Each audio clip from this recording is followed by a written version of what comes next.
of field trials and decades of experience leading the competition. No gimmicks, no empty promises. Now that deserves some hype. Go to Corteva.us/hype to learn more. You're finding Central Illinois. WHOW. Top of the morning. Thanks for being with us. I'm your host today, Seth Lawrence. The WHOW Morning Show streams to Facebook and YouTube, brought to you by Peterson Insurance, your Pekin Insurance agent in Clinton. My guest on the Zoom today is Monticello, or on the phone, I guess I should say, is Monticello Police Chief Rob Bross. Chief, how are you this morning? Hey, I'm doing great. How are you? I am well. Thanks for asking. And thank you, as always, for making time for us. I know you're a busy man. We appreciate you taking time and telling us about what's going on in Monticello, including, Chief, a new program that you and your department are rolling out to help those with autism. From what you mentioned, it sounded like maybe this is a state program that you're bringing locally. What's going on here? Tell us about this. Yeah, so it started here a few months ago. The life skills class here at the high school got a hold of Deputy Bross, their school resource officer, and then she kind of looped me into it to kind of go over traffic stops with some of their students that were possibly on the spectrum, excuse me, the autism spectrum, and going over what should happen if you get pulled over, no one's out there to hurt anybody, but just processes to go through. If in case you are stopped. So that started that ball rolling. We spent a little bit of time on that with some of their drivers. And then the state of Illinois came out with a blue envelope program, which is kind of an outreach for those that are on the spectrum. I think the proper term is neurodivergent drivers. They have an envelope that they can put maybe a license in, registration, insurance, important paperwork for that vehicle. And if they get pulled over for whatever, speeding, stop sign violation, something like that, then they have everything in this. It's a bright blue envelope, and it says on the front, the driver's on the autism spectrum.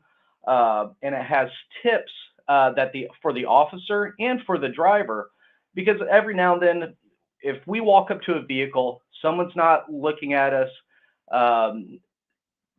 maybe that they aren't making the eye contact, they seem maybe overstimulated with the flashing lights, especially if it's at night. Some of those can be clues for a driver on the spectrum, but it can also be, okay, is this driver trying to hide something? Is this driver maybe under the influence of something if there's a delayed response? So the envelope helps us identify, okay, this person's on the spectrum. We need to do certain things to not exacerbate the issue. Maybe we turn off our front-facing flashing lights. We give short directions, one at a time, give me your driver's license. And then once we get that, give me your insurance card, things along that. But it was a state program that they passed, I believe, the first of the year. However, seeing how the state of Illinois runs other programs, I didn't want to wait around 6 to 12 months while they figured something out. So we kind of looked around, and I reached out to Tony Kirkman with our mental health center, Pike County Mental Health. And we came up with a few things that we would like to see on these blue envelopes. And we, for lack of a better term, begged, borrowed, and stole from other agencies. Usually these were north of I-80 that already have this program. And we just kind of adapted it to our needs here. So Tony's been a great resource for us and the staff there at the Pike County Mental Health Center. Yeah, for sure. And I wonder, in the past, Chief, when you have an encounter with someone, the neurodivergent community that you mentioned, whether it's a traffic stop, whether it's a response to, just whether it maybe not a disturbance per se, but just, encountering them in the community. How did those encounters go for you in your department before this program? I'll be honest with you, 20 years ago, there was no training on it. I started about 22 years ago, so back in 2004, And they said, sometimes you'll deal with these people and you just need to make it work. And they sent us off onto the streets, and go forth. Here's your badge, here's your gun, kind of thing. Yeah, sure. Now the state of Illinois, over the past few years, has developed some online training. It's an hour or 2 hour course online through the Online Learning Network. And also, they've really pushed it in our scenario-based training. We're required to have so many hours every year or every 3 years, depending on the requirements. Sure. And they've really pushed those that the mental health aspect of it, and those that are on the autism spectrum, and really started pushing scenarios. So we know how to interact in certain situations. It's not, yelling and screaming and barking a whole bunch of orders. It has to be very clear and concise, very calm voice, because the more you amp up, the more stimuluses that this person has, the more they're going to shut down. So we try to make it really just easier of an interaction, and definitely kind of the phrase is de-escalate the issue, but it's really making sure that we keep everyone calm, so there's no misinterpretation of actions or anything like that. Very good. Very good.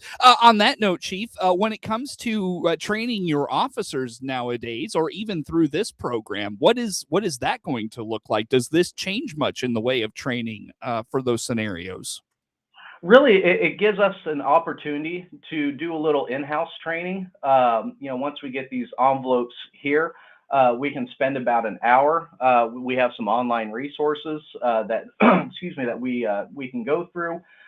Some videos on what to kind of look for during a traffic stop or during an encounter. Let's say, and it doesn't even have to be anything horrible. Let's say that they lost a wallet, something like that. And they come in the office, or we go to them to take the report. It just gives us an opportunity to kind of go through this in the spring, and just how to handle those that are on the spectrum, and a few other incidents that we can go through the go through some scenarios, and then again push this blue envelope program out. Yeah. Well, and to that end, I'm sure every encounter is different to some degree, and so it's going to be, there's probably a lot of learning that goes along with just each encounter you have, I would imagine. Oh, exactly. Yeah, there's no cookie cutter, and that's for any call in law enforcement. There's no Sure. cookie cutter, program for anything. But it does gives us a few ideas and a few resources for some of these. Obviously, some of the tips we're putting on these envelopes: be patient. Auditory processing and visual processing can be delayed a little bit. For them to understand what we are asking of them, for them to process it, and for them to either verbally or physically respond to that. Eye contact is difficult for some, not all, but some. A lot of stimulus will trigger certain behaviors. Like I said, a lot of times,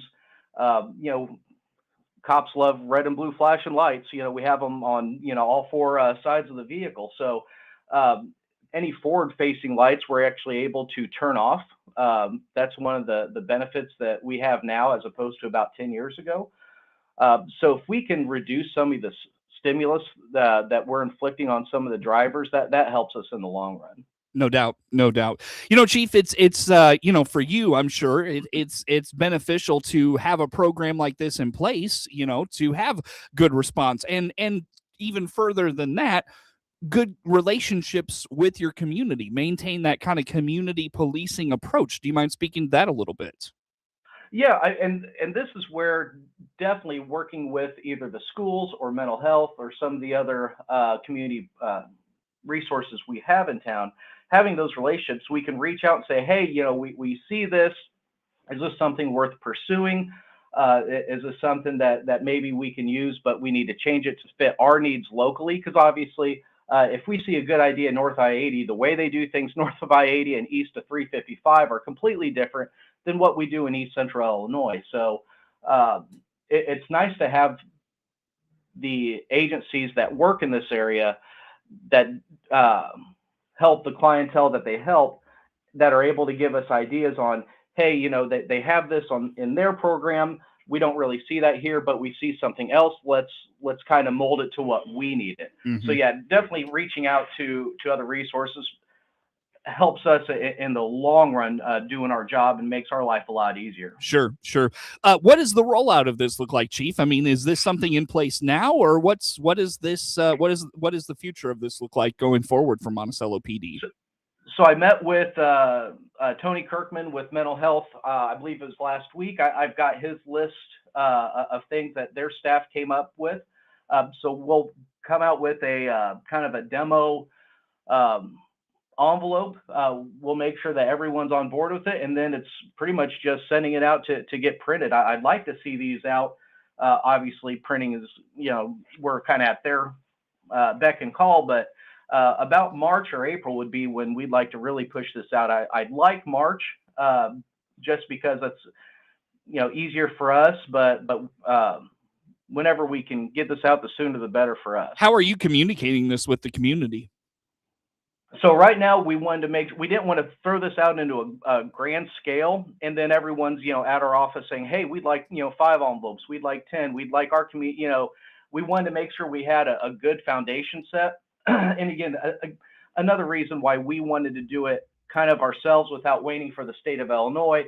Who knows how long that's going to take? And again, we can do this on our own time scale, which hopefully, like I said, is about 3 or 4 weeks. Gotcha. Very good. Where will folks be able to find that info, Chief? So we'll have it. We'll put it on our Facebook page. We'll put it on our website. We'll have some envelopes here. We'll give some to the high school, the life skills class there, and then some at mental health. Gotcha. Very good. Well, Chief, kudos to you and your department for putting this together and getting the ball rolling on that. Did I miss anything in that conversation you want to put out there for us? No, I just can't thank the staff at mental health for really helping us out with this, and they're helping us out on a few other things that we're going to be rolling out here in the next hopefully few weeks or a couple months. It's just a really good resource to have here in town. Sure. Very good. Well, on that note, Chief, let's take a break. Come back with some more. Monticello Police Chief Rob Bross on the phone with us. More to come with the Chief on the WHOW Morning Show.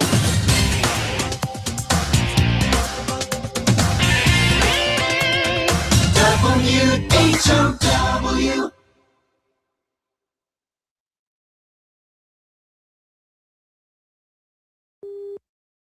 Jim Taylor on the RFD radio network. A technical issue with accessing the opening markets on this Monday.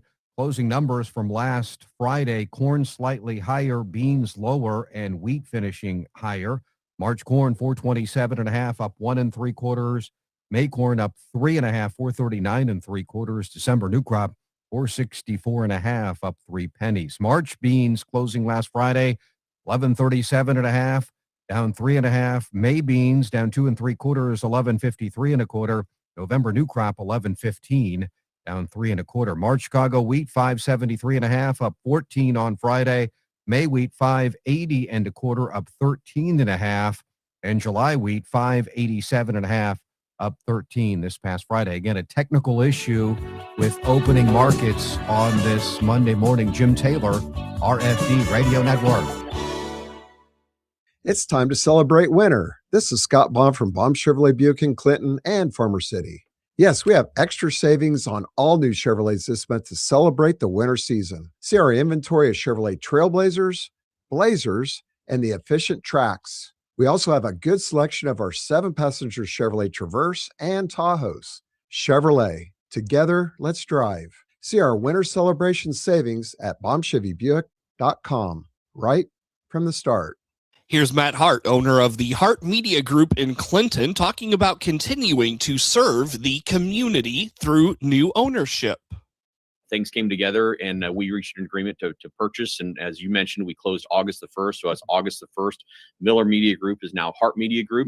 And we're continuing to serve the people of Clinton and DeWitt County and Monticello and Bloomington and Decatur and everywhere, because we'll just keep connecting people as we've been doing. The Hart Media Group looks forward to continuing to serve the community for years to come. Your friend in Central Illinois. Illinois. WHOW. Once again, a good morning. Thanks for being with us. I'm your host today, Seth Lawrence. The WHOW Morning Show streams to Facebook and YouTube, brought to you by Peterson Insurance, your Pekin Insurance agent in Clinton. My guest in studio, or on the phone, I should say, this morning is Monticello Police Chief Rob Bross. And Chief, as we come up on the tax season, of course, scams are always first and foremost for a lot of law enforcement folks. Let's start, though, before we get into kind of the tax season scams and the reminders there. What about just general scam trends in Monticello, Chief? What are you noticing? What have you seen? What's come across your desk? Well, we've had a few. The big one that we had just a couple days ago, it ebbs and flows. Certain scams, you hear a lot of, then they fall off, and then something else takes their place. We had one where someone went online, found a dog for sale, puppy for sale, something like that. And then they asked for money, let's say $200 for a puppy. And then once you forward the $200, either Venmo, PayPal, however that works, they will usually end up calling you a few hours before you're supposed to meet, or whatever the case may be, and say, oh my gosh, something came up. I'm going to need more money. The dog just went to the vet. I need you to forward me another, $1,000, $2,000. The one that we had over the weekend was that this person claimed he was stopped by the police during the transport of the animal, and that the officer required a $250 Apple gift card as a, quote, animal verification fee. I can guarantee you right now, no police department is ever going to ask you for an Apple gift card, or actually any other gift card, for verification of anything. That's not our job. We don't ask for gift cards. This person claimed that they didn't have the money, and then it goes back and forth. Well, what can you give me? And then they keep asking for more money, and it just turns into a complete mountain out of a molehill with how much they're asking for. Because it went from, I'm reading the report now, they asked for $5,000, then they asked for $35,000. Wow. And then we just have to explain to people, it's not just because of them. The scammers on these, they will call 1,000 people. And if one person talks to them more than 10 seconds, they figure that's a win. Mm-hmm. So really what we tell people is be careful where you purchase things online. Mm-hmm. Amazon is one thing. Be a little wary of Facebook Marketplace. I understand a lot of people sell things off that. You just want to do your homework and make sure that what you're buying is legitimate, the website that you're using is legitimate, and that if you need to, you should meet in a public place. A lot of police departments have cameras around them. If you want to, you can come up to the Monticello Police Department and do an exchange there. You can always just be in a public place. If you don't have, if you're in a small rural town, go somewhere where there's a lot of people, a lot of witnesses. But what we're seeing is a lot of people trying to scam some money out of these false purchases. Mm-hmm. Yep, for sure. Yeah, that social media piece, I'm sure, is really taking off with those attempts. So, yeah. It's so easy. I mean, it used to be, back in the day, heck, 20, 25 years ago, you had the roto dial, Mm-hmm. Where it would just dial, it would add a number each time, and it would dial through. When someone answered, so be it. With technology and AI and everything else, it's so much easier for these scammers.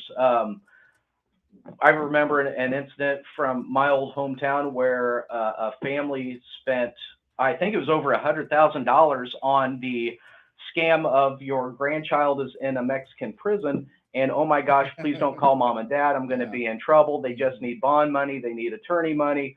And of course, they sent all this money because nobody wants their grandkid in another country's prison. And it ended up being a complete scam. Unfortunately, they didn't realize that until several transfers of money to an unknown account, and they never got that money back. Yeah. It's always, it's amazing. Kind of the tried and true ones are still popping up. I mean, I remember our police chief from 15 years ago talking about those. So yeah, and they cast a wide net. We dealt with one here in town. It was again, grandson's in prison, and I need $10,000, and it has to be cash, and please don't tell anybody. It's just nuts how fast that it can turn around, and then they try to prey on the older population, but I mean they also go off of the anxiety. If they can get your blood pressure up, they get you worrying. Sometimes we don't think as well as we can in a high stress environment. So that's what these people prey on. If they get you amped up, maybe you'll forward the money just to settle your nerves. Sure. Well, on that note, Chief, of course, we did mention at the top, we're coming up on tax season. Only about a minute here to touch on this one, but how about just tax season scam attempts? What are some of your go-to tips for the community on this one? How about that? Really, for us, we tell people most refunds, if you're getting one, is a direct deposit anymore. I don't know too many people that do the get a physical check anymore. Right. But just make sure you have your right routing number for whatever account you have and account number. Worst thing is for somebody else to get your hard-earned refund if you don't want to just give that away. Sure. And then obviously make sure any tax paperwork you do have, obviously it has your social security number on it, has your address, has name, darn near anything you would need to get a credit card. Make sure you put your paperwork in a safe place. My wife and I, we keep ours for the 7 or 8 years that you're required to. It's in a fire safe. We just kind of, lock it up in that way in case, somebody does come in, they aren't getting our entire, life story for the last 7 years. Just make sure you put that paperwork somewhere safe. That you have it if you need it, but you don't want anybody else to get it. Very good. On that note, Chief, I got to let you go. What's the best way for folks to follow all things Monticello PD? We have our website through the City of Monticello.net, and then we have our Facebook page at Monticello IL Police Department. Very good. Monticello Police Chief Rob Bross, my guest on the phone. Network News comes your way now on the morning show. The Big 1520 WHOW Clinton, along with 92.3 FM Clinton and 106.5 FM Bloomington Normal. Breaking news this hour from Town Hall. I'm Rich Thomason. Heavy snow combined with fierce winds producing blizzard conditions across the Northeast. The I-95 corridor is especially hard hit. National Weather Service forecaster Kevin Kadima says that some places could wind up with 2 feet of snow. It's a really powerful storm system that's off the middle Atlantic coast right now. It's heading northeast. We'll be passing south of New England, and the intensity of the storm is pretty impressive. So it's producing bands of heavy snow to the north across the region. People are being urged to stay off the roads. In some places, there are travel bans in effect. Thousands of flights have been delayed or canceled, impacting air travel far beyond the Northeast. And hundreds of thousands of utility customers are without power as the heavy wet snow and the high winds bring down power lines. Mexico dealing with a spasm of violence. It follows the Mexican military's killing of a drug lord who was wanted by both the Mexican and the American governments. Correspondent Marcela Sanchez says the dead man was in charge of one of Mexico's fastest-growing criminal networks. The Mexican army says it killed powerful drug lord Nemesio Ruben Oseguera Cervantes in western Mexico on Sunday. He was killed during a shootout in his home state of Jalisco. He was known as El Mencho and powerful leader of the Jalisco New Generation cartel. Cartel members responded by burning cars and blocking roads in 20 Mexican states. And because of the violence, residents and tourists being urged to stay indoors. He was armed with a shotgun and was carrying a gas can. The 21-year-old North Carolina man shot and killed by Secret Service agents after breaching security at President Trump's Mar-a-Lago estate over the weekend. On Wall Street, the Dow futures down 198 points. NASDAQ futures off 128. More on these stories at townhall.com. As America's #1 motorcycle insurer, Progressive has your back. Oh, like roadside assistance. Oh, yeah.